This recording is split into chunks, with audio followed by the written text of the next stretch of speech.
Shavuatov, Agitivor, boa semana. Você viu que essa vez eu não me confundi, foi direto. Shavuatov, Agitivor, excelente semana. Deu para ouvir daqui de Israel vocês cantando comigo. Deu para ouvir daqui. O negócio está ficando bom. Acho que o Brasil, daqui a pouco, em vez de fazer panelaço, vão fazer Shavuatov. Imagina só o dia que chega isso. Ai, ai, ai, que beleza. Shalom, shalom, shalom. Hoje eu sou o Rabino Rony Gurvitz, da Academia de Moisés, a melhor, a mais completa plataforma de estudos judaicos da América Latina. Cada vez crescendo mais, com mais conteúdos, é impressionante, tá? Vamos lá. Na verdade, hoje eu quero fazer algo completamente diferente com vocês. Talvez é uma live que até hoje eu tento ensinar. A gente usa termos bíblicos, a gente fala coisas de Kabbalah, fala coisas da Torá, a gente fala tantos e tantos temas, e eu quero pedir dessa vez a ajuda de vocês para mim. É o contrário dessa vez. E eu não estou pedindo dinheiro, então vamos lá deixar isso claro. O que eu quero falar é que talvez essa live é algo que sai muito, sempre sai de dentro, mas aqui é de outro lugar dentro de mim, é muito dentro do coração. Eu quero compartilhar com vocês algo que há uma semana, tá? Eu estou vivendo isso, passando por isso. Então vamos lá. Eu quero falar para vocês que na semana passada, na sexta-feira passada, eu recebi uma notícia muito triste, tá? A notícia foi que um aluno meu, e sem dúvida um aluno, ele se torna um amigo, aluno meu de alguns anos já, ele partiu desse mundo. É uma pessoa um pouco mais velha do que eu, talvez um pouco mais do que um pouco, mas não de longe, não uma pessoa idosa, uma pessoa muito especial, muito especial. E como eu falei, eu queria compartilhar um pouco com vocês disso que a gente caminhou junto e de repente a perda de um aluno, a perda de um amigo, sonhos que se cortaram, pararam, como eu vou já falar para vocês, e talvez a gente vai aprender alguma coisa junto sobre isso. Mas como eu falei, é algo que vem de mim e que eu tenho a necessidade. Aqui eu falei, aqui eu preciso de vocês na necessidade de abrir o coração, de desabafar, de contar. Então vamos lá. Alguns anos atrás, por intermédio de amigos em comum, eu conheci esse aluno. Não vou agora falar nomes, eu acho que não tem nada a ver, não é isso que é o importante para o que a gente vai falar, e a gente não tem nada de mal para falar dele, só coisas boas, graças a Deus. Mas então ele veio visitar Jerusalém e ele estava fascinado com o que ele estava vendo de Israel, e ele veio falar, como a gente tinha um amigo em comum. Ele falou: Rabino, eu fui encaminhado por esse amigo nosso em comum, tá? Ele é brasileiro, e eu quero te falar uma coisa. Eu tenho um sentimento judaico muito forte. Quando eu estou em Israel, eu me sinto em casa. Eu pesquisei, eu tenho raízes judaicas, são sem dúvidas, tanto pelo nome da minha família, quanto da onde nós viemos, e de repente, quando eu começo a estudar a Torá, eu me sinto tão pleno, tão em casa. E foi o primeiro conhecimento, a primeira vez que a gente se conheceu foi na cidade velha de Jerusalém. Eu mostrei para ele a esplanada, de onde era o grande templo de Jerusalém. Mostrei para ele um dos maiores rabinos da geração, que estava na Yeshiva, onde eu lecionava, e tudo. E daqui começou uma amizade, realmente uma amizade, e com o tempo ele morava na Europa. Ele falou: Rabino, eu quero estudar, eu não quero ficar parado. Ele algumas vezes também vinha para Israel, a gente se encontrava, ele se aconselhava sobre vários temas, e até que chegou a hora, ele falou, Rabino, eu não posso mais, eu tenho que ser judeu, eu quero avançar nisso, eu tenho a minha vida profissional, e ele era um profissional muito capaz, tá? Eu vou tentar falar até uma palavrinha para vocês sobre isso, muito capaz, muito prestativo, e ele falou, mas eu preciso desenvolver o meu lado espiritual. Eu caminhei por tantos lugares, eu procurei em tantos lugares, até mesmo o judaísmo, mas eu vi tanta coisa que na verdade eu entendo hoje em dia que não era aquilo, que não era verdade, no mínimo não era didático, mas eram informações aqui, outra ali, e de pessoas querendo vender cursos e não sei o que. Ele falou, Rabino, eu quero de verdade. Eu quero começar algo verdadeiro, eu quero me construir até chegar ao objetivo da conversão. E como a gente começou realmente essa amizade, a gente começou a ter aulas fixas. Chegou uma vez por semana, chegou até 2 vezes por semana, depois a gente voltou para uma vez por semana. E enquanto isso, sempre tinha um pouco de compartilhar, um pouco do que estava acontecendo com a vida dele. Eu também falava da minha, um pouco. Ele veio para minha casa algumas vezes. E o que eu quero falar para vocês que talvez chegando... são tantas coisas, né? Você sente que tem um coração só que fala, não é só a mente que está com aquele começo, meio e fim, que você sabe de tudo. Aqui é tem muito de emoção. Mas uma das coisas que ele me contou como profissional, impressionante, ele é profissional da área da saúde, e no país dele, na Europa, tinham refugiados, tá? Daqueles refugiados sírios e etc. Ele falou que entrou no consultório dele, realmente um refugiado sírio num estado muito ruim, muito ruim. Ele estava num estado tão ruim que nenhum profissional aceitou tratá-lo, até porque ele não tinha plano de saúde nenhuma, nem nada. E ele falou, não, a gente não pode deixar um ser humano assim, de forma alguma. E ele me contou que ele botou aquela pessoa no consultório dele. Ele falou, ele era dentista, ele falou a boca dele estava arrebentada, os dentes num estado deplorável. E ele começou a tratar daquela pessoa como se fosse o cliente mais importante dele, cada vez até ele ficar saudável. Ele falou num nível que às vezes as pessoas no consultório falavam para mim, por que você está recebendo? Ele falou, porque eu tenho uma imagem humana, divina, porque a gente tem que fazer a bondade, a gente não tem que fazer as coisas só por dinheiro. Então, um vislumbre de que tipo de pessoa ele era, uma pessoa que estava realmente disposta a ajudar e a fazer. E como eu falei, esse lado espiritual muito, muito aguçado, uma busca de conhecimento. Ele comprava livros, ele me perguntava que livros eu leio agora, para onde eu avanço. A gente estudou os princípios de fé judaica, a gente estudou as leis, ele começou a fazer as coisas e fazer cada vez mais mitzvot. E aí você fala, então, Rabino, e eu falo, ele tinha um plano, porque ele não chegou a 60 anos. Então ele falou, Rabino, eu preciso estar aqui mais, eu preciso chegar ao nível de aposentadoria, mas enquanto isso a gente está estudando, a gente vai chegar lá, eu quero. E realmente ele já estava fazendo, já comprava carne cachê, não só carne, produtos e assim, muito mais coisas, até que eu vou contar para vocês que ele estava em casa e de repente, do nada, bum, ele cai.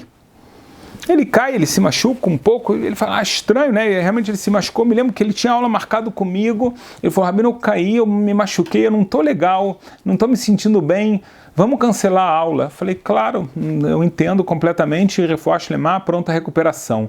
E ele vai no médico, o médico acha muito estranho o que acontece dele cair assim do nada. Ele falou, olha, os machucados, os arranhões a gente trata, mas tem alguma coisa aqui que não gostei. E ele realmente vai, faz um exame e ele descobre um tumor na cabeça, um tumor muito grave. E eu vou falar para vocês, inacreditável, isso foi no final de agosto, de agora, tá? De 2020, final de agosto de 2020, foi descoberto nele um tumor.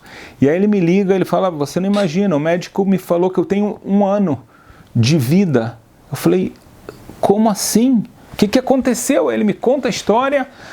Eu fiquei chocado e ele falou, a minha vida toda agora mudou. Ele falou, eu já não vou poder exercer a medicina, não vou poder mais ser dentista, porque o tumor é na cabeça. E ele falou, Rabino, tudo está passando na minha cabeça. As minhas prioridades, os meus sonhos, aquilo que eu quero, eu preciso me reorganizar, eu ainda vou ter que fazer exames, então ele falou, vou ficar algumas vezes incomunicável, tenho alguns exames na cabeça, então, etc, não sei como é que vão ser as consequências, as influências, mas a gente fica em contato. E depois eu ligo para ele e ele me fala, a coisa não está fácil, eu não perco a esperança, eu quero viver, eu amo viver, mas não tá fácil. Isso passou, sei lá, 2 semanas desde que a gente descobriu que ele estava doente. Mais uma semana eu ligo, a gente se fala de novo, e eu falo, você tem um tempo para conversar? Normalmente era o contrário, né? Mas eu queria muito saber como é que ele estava, e ele me fala, falar com você é uma honra, uma alegria, você tem tempo? Eu falei, olha, eu não tenho, agora eu tenho, não importa.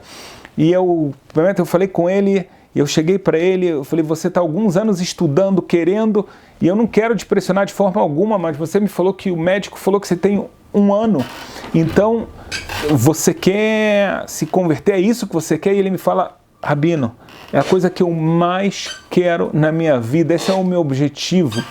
Ele todo emocionado. Eu falei, então, a gente faz isso, alguém vai pensar que eu estou tentando te impor alguma coisa? Ele falou, não, todo mundo já sabe disso, a minha família sabe disso, então é claríssimo. Isso eu falo para vocês, foi 3 semanas depois, então eu comecei a realmente a ver tecnicamente o que eu ia precisar fazer, porque ele já tinha conhecimento, ele estava esperando antes, porque ele pensou que ele tinha todo o tempo do mundo. E eu vou falar para vocês que logo depois disso, como o tumor era na cabeça, ele começa a perder os movimentos, ele consegue chegar a mandar uma foto, ele não consegue mais segurar o celular, e chegou uma hora que ele perdeu a fala, e em tão pouco tempo, e de repente eu percebi que eu já não tinha mais como fazer ainda mais com esse Covid, não poder viajar, não poder ajudar, e muito rápido, 2 meses... Eu não falei para vocês que quando eu falei para ele, eu falei, o que você quer? Ele falou, eu falei, você tem 1 ano. Ele falou, eu fiquei envergonhado, mas eu preciso te falar a verdade. Eu falei, qual a verdade? Ele falou, o médico falou que não é que é 1 ano, é até 1 ano, mas pode ser em 2 meses. 2 meses era o pior prognóstico e foi o que aconteceu. No final das contas foi o que aconteceu. E de repente é uma avalanche de emoções. Você vê uma pessoa que tinha... Ele me fala isso, eu tenho um sonho muito... A coisa que assim ele falou, a coisa que eu mais quero na vida. Quando você ouve uma pessoa falando, não importa o que, mas aquilo que eu mais quero na vida. Então você fala, eu vou ajudar essa pessoa a fazer o que ela mais quer na vida. Tá? Isso que é o sonho dela, é onde ela chega, fala, eu vou chegar onde eu tenho que chegar. E não deu tempo. E não consegui. Isso dá um sentimento no coração muito, muito, muito doloroso. É a perda de um amigo, é a perda de um aluno, é a perda de sonhos, e de repente você fala, uau, olha a fragilidade do ser humano, olha o que acontece uma pessoa, e às vezes a gente pensa, e não pensam que, eu acho que ninguém vai entender que eu estou pensando errado dele de forma alguma, nenhum de nós sabe o futuro, nenhum de nós sabe nada. O que a gente sim sabe que a vida é frágil e que a gente tem que botar essas prioridades de vida agora e não depois, e se a gente tem sonhos, a gente tem que correr, e se Deus quiser a gente vai viver até os 120 anos. Independente disso, mas vamos viver já desde o começo, da forma certa, de agora até os 120 anos. A gente realmente não sabe, é muito melhor fazer as mitzvot e fazer os nossos ideais e fazer os nossos sonhos quando a gente tem força, quando a gente tem capacidade. Se isso é o mais importante, então realmente é o mais importante. O resto tudo é secundário e a gente tem que mudar. A gente tem que entender, então, se eu tenho prioridades de vida, a minha vida tem que se adaptar às prioridades e muitas vezes a gente faz o contrário. A gente tem uma vida e a gente tenta adaptar nossas prioridades à nossa vida. E aí acaba que às vezes não dá certo, ou muitas vezes não dá certo. Uma pessoa que a prioridade dela é a família, a construção de um amor com uma pessoa, a construção de da educação dos filhos. Aí você fala, quando eu me aposentar, quando eu fizer isso, quando eu parar de trabalhar, eu vou dar mais atenção aos meus filhos.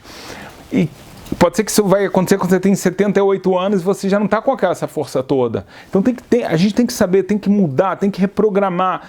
Esse é um momento que faz, sem dúvida, cada um de nós refletir sobre nossas vidas, sobre nossos objetivos, sobre nossas relações. Vale a pena estar brigado?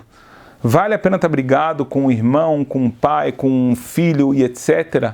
Se você fosse, Deus me livre, uma pessoa fosse embora amanhã daqui, não ia chegar uma hora que a gente ia falar, cara, eu perdoo, eu sou perdoado, me perdoa, o que for, mas viver da forma correta e concretizar os nossos sonhos. Eu acho que isso aqui é uma coisa muito, muito, muito importante que a gente tem que aprender dessa lição. Essa lição também não acaba aqui, tá? Porque quando a gente cria uma amizade, é interessante, em hebraico a palavra amizade vem da palavra haver. Haver é uma pessoa que você tem ribur, que você tem uma ligação, porque a Kabbalah fala que os amigos eles estão ligados, as almas deles estão ligadas. Assim é uma amizade. Tá? Óbvio que a amizade, as almas estão ligadas, não como um marido e uma esposa, que é outro tipo, não como um pai e um filho, é outro tipo de ligação, mas é uma ligação muito, muito profunda. E essa amizade, então essa ligação, em português também tem isso de uma forma muito bonita, porque a gente tem em português, tem o colega e tem o amigo. O colega é aquele cara que você fala, e aí, tudo bem? E aí? Você ainda vai no jogo, vai, aparece lá em casa, nunca deu o telefone, nunca deu nada. É só para falar, assim, é só uma pessoa passageira. Amigo, mesmo em português, vem do radical amor. É uma pessoa que realmente você se importa com ela. Então, quando você tem amor a uma pessoa, quando você tem ligação com ela, mesmo que agora essa ligação não é mais uma ligação que você pode vê-la, que você pode estudar com ela, que você pode refletir com ela e muito mais, mas isso não significa que a nossa ligação com ela acabou. Na Kabbalah está escrito de forma muito clara que a gente pode fazer coisas, atos, mitzvot, em elevação da alma da pessoa que não está mais aqui. E agora é o momento que a gente faz a bondade, em na Torá isso é chamado de bondade verdadeira. Chesed shelemet, é a bondade mais verdadeira, porque agora é a hora que eu posso fazer por ele e eu sei que eu não vou receber nada em troca dele. Então por que eu vou fazer?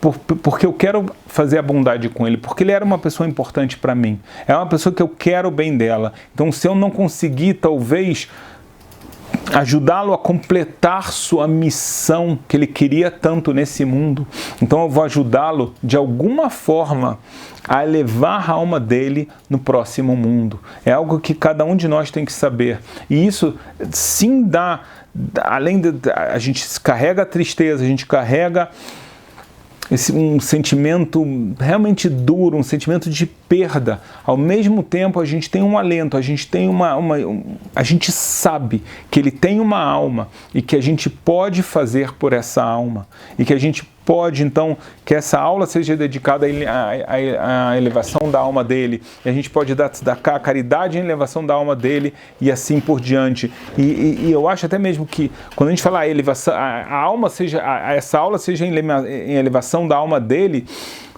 não é só a ideia do que a gente falou aqui, palavras de Torá, isso eleva. Tem aqui mensagens, que essas mensagens, se cada um de nós levar e for pelo mérito dele, já está valendo a pena. Tá bom? Então, eu acho que eu falei, é uma live completamente diferente, uma live que eu precisei de vocês, que eu precisei compartilhar um pouco do que está dentro do meu coração, um pouco esse sentimento de luto, de tristeza. Ao mesmo tempo, a foto que fica no WhatsApp dele é a foto de uma pessoa extremamente sorridente, uma pessoa muito bondosa, uma pessoa espiritualizada, que talvez, se o sonho maior ele não conseguiu fazer, mas muitos outros ele alcançou e conseguiu. Então que eu desejo a ele, eu espero assim, que a alma dele esteja realmente ligado à fonte de luz eterna, esteja ligada com Hashem, e que a gente possa ter isso como fonte de inspiração para as nossas vidas. Que a gente tenha um Shavua Tov, e realmente um Shavua muito melhor, com prioridades corretas, viver uma vida correta, com as relações que a gente tem com as outras pessoas de forma correta, que a gente possa cumprir nossos sonhos e realizá-los até o final, se Deus quiser.